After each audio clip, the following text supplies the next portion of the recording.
Gulf രാജ്യങ്ങളിലെ സ്ഥിതി എന്താണ്? നമ്മൾ ഈ ചർച്ച ചെയ്തു വരുന്നത് ഗൾഫ് രാജ്യങ്ങളിലെ നമ്മുടെ പ്രവാസി സഹോദരങ്ങളുടെ ഉൾപ്പെടെയുള്ളവരുടെ ആശങ്കകളാണ്. ആശങ്കകൾ എന്ന് പറയുമ്പോൾ നമ്മൾ വളരെ ആധികാരികമായിട്ടുള്ള സോഴ്സുകളിൽ നിന്നുള്ള വിവരങ്ങൾ തന്നെയാണ് നമ്മൾ നൽകുകയും ചെയ്യുന്നത്. നമുക്ക് അങ്ങനെ ആ അർത്ഥത്തിൽ അവരോട് പറയാനുള്ളത് എന്താണ് ഏറ്റവും പുതുതായി, സുരേഷ്? പ്രജീഷ്, ഏറ്റവും പ്രധാനം ആക്രമണത്തിൻ്റെ ഏറ്റവും വലിയ ഒരു അപ്ഡേറ്റ് എന്ന് പറയുന്നത് 6 GCC രാജ്യങ്ങളിലും ആക്രമണം നടക്കുന്നു, അല്ലെങ്കിൽ ആക്രമണത്തിന് വിധേയമായി. അത് മിസൈൽ ആക്രമണമാണെങ്കിലും അല്ലെങ്കിൽ ഡ്രോൺ ആക്രമണമാണെങ്കിലും. ഒമാനിൽ ഇന്നലെ ആക്രമണം ഉണ്ടായിരുന്നില്ല. ഇന്നിപ്പോൾ ആക്രമണം സ്ഥിരീകരിച്ചു എന്ന് മാത്രമല്ല, ഇന്ധന ടാങ്കറിന് നേരെയാണ് ആക്രമണം ഉണ്ടായിട്ടുള്ളത്. ആ ആക്രമണത്തിൽ 4 പേർക്ക് പരിക്കേറ്റു. 15 ഇന്ത്യക്കാരടക്കം 20 പേരാണ് ഇന്ധന ടാങ്കറിൽ ഉണ്ടായിരുന്നത്. അവരെ എല്ലാവരെയും ഒഴിപ്പിക്കുകയും ചെയ്തു. അങ്ങനെ ഒമാനിൽ ആക്രമണം നടക്കുന്നു. 2 ഇടത്താണ് ഒമാനിൽ ഇന്ന് ആക്രമണം ഉണ്ടായിട്ടുള്ളത്. ഒന്ന് ഈ മുസണ്ടൻ ഗവർണറേറ്റിലാണ്, 2ഉം അവിടെയാണ് ആക്രമണം ഉണ്ടായിട്ടുള്ളത്. അത് കസബ് തീരത്താണ് ഇന്ധന ടാങ്കറിന് നേരെ ഈ ഡ്രോൺ ആക്രമണം ഉണ്ടായിട്ടുള്ളത്. മറ്റൊന്ന്, UAE സംബന്ധിച്ചിടത്തോളം പുതിയൊരു റിപ്പോർട്ട് വരുന്നത് UAE അബുദാബിയിലെ എമിറേറ്റ്സ് ടവറിന് മുകളിൽ ഡ്രോൺ വീണു. അത് ഡ്രോൺ തകർത്തിടുകയായിരുന്നു. ഇറാനിൽ നിന്നും വന്നിട്ടുള്ള ഡ്രോൺ തകർത്തിടുകയായിരുന്നു. ആ ഡ്രോൺ വീണ് 2 പേർക്ക് പരിക്കേറ്റു. ഒരു സ്ത്രീക്കും കുട്ടിക്കുമാണ് പരിക്കേറ്റത്. എമിറേറ്റ്സ് ടവറിൻ്റെ മുകളിൽ ഡ്രോൺ വീഴുകയും അതിൻ്റെ ഫെക്കേഡുകൾ താഴത്തേക്ക് വീണ്, അവശിഷ്ടങ്ങൾ താഴത്തേക്ക് വീണ് അങ്ങനെ 2 പേർക്ക് പരിക്കേറ്റു. ഇത് രണ്ടും ഏറ്റവും പുതിയ അപ്ഡേറ്റുകളാണ്.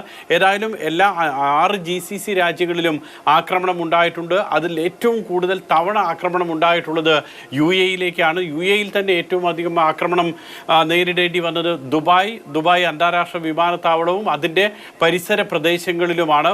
ഏതായാലും ഈ ദുബായ് അന്താരാഷ്ട്ര വിമാനത്താവളത്തിൽ ഇന്നലെ ഉണ്ടായിട്ടുള്ള ആക്രമണത്തിൽ 4 പേർക്ക് പരിക്കേൽക്കുന്നു.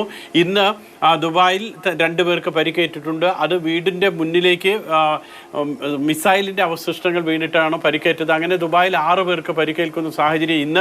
ഇന്നലെ 4 പേർക്ക് പരിക്കേൽക്കുകയും ചെയ്തിരുന്നു. അതോടൊപ്പം തന്നെയാണ് അബുദാബിയിൽ പുലർച്ചെ ഉണ്ടായിട്ടുള്ള അന്താരാഷ്ട്ര വിമാനത്താവളത്തിലേക്ക് ഉണ്ടായിട്ടുള്ള ആക്രമണം, 1 മരണം. അവിടെ 7 പേർക്ക് പരിക്കേൽക്കുന്ന സാഹചര്യം ഉണ്ടായി.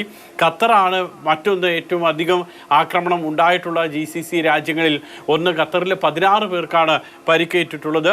അതോടൊപ്പം തന്നെ ബഹ്റൈനിൽ ഏറ്റവും അധികം നയതന്ത്ര വിദഗ്ധരൊക്കെ വന്നാൽ താമസിക്കാറുള്ള ക്രൗൺ പ്ലാസ എന്ന് പറയുന്ന ഹോട്ടലിന് നേരെ ആക്രമണം ഉണ്ടായി. അതും ഇന്ന് രാവിലെ പ്രാദേശിക സമയം ഒരു 10:00 ആക്രമണം ഉണ്ടായത്. ഇങ്ങനെ എല്ലാ GCC രാജ്യങ്ങളിലും ആക്രമണം തുടരുമ്പോൾ പോലും പ്രജീഷ് നേരത്തെ സൂചിപ്പിച്ച ഒരു കാര്യമുണ്ടല്ലോ, പ്രവാസികളുടെ ആശങ്ക എങ്ങനെയാണ് കുറയ്ക്കുന്നത്, അല്ലെങ്കിൽ അവരുടെ ആശങ്കയുടെ ആഴം ഈ പറയുന്നത് പോലെ ആശങ്കപ്പെടേണ്ടതുണ്ടോ എന്നൊക്കെയുള്ള ഒരു കാര്യം നേരത്തെ പ്രജീഷ് പറഞ്ഞുവല്ലോ.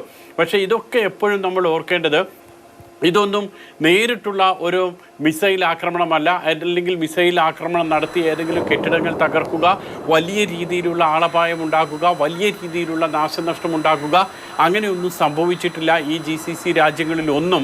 ഇവിടെയൊക്കെ മിസൈൽ ആക്രമണം ഇറാൻ നടത്തുകയും ആ മിസൈലിനെ ആകാശത്ത് വെച്ച് ഡിഫ്യൂസ് ചെയ്യുന്ന സമയത്ത് അതിൻ്റെ അവശിഷ്ടങ്ങൾ താഴേക്ക് വീഴുകയും ചെയ്ത് അങ്ങനെയാണ് പലയിടത്തും തീപിടുത്തം ഉണ്ടായിട്ടുള്ളത്, അല്ലെങ്കിൽ അപകടങ്ങൾ ഉണ്ടായിട്ടുള്ളത്. അതൊക്കെ നമുക്ക് കാണാം.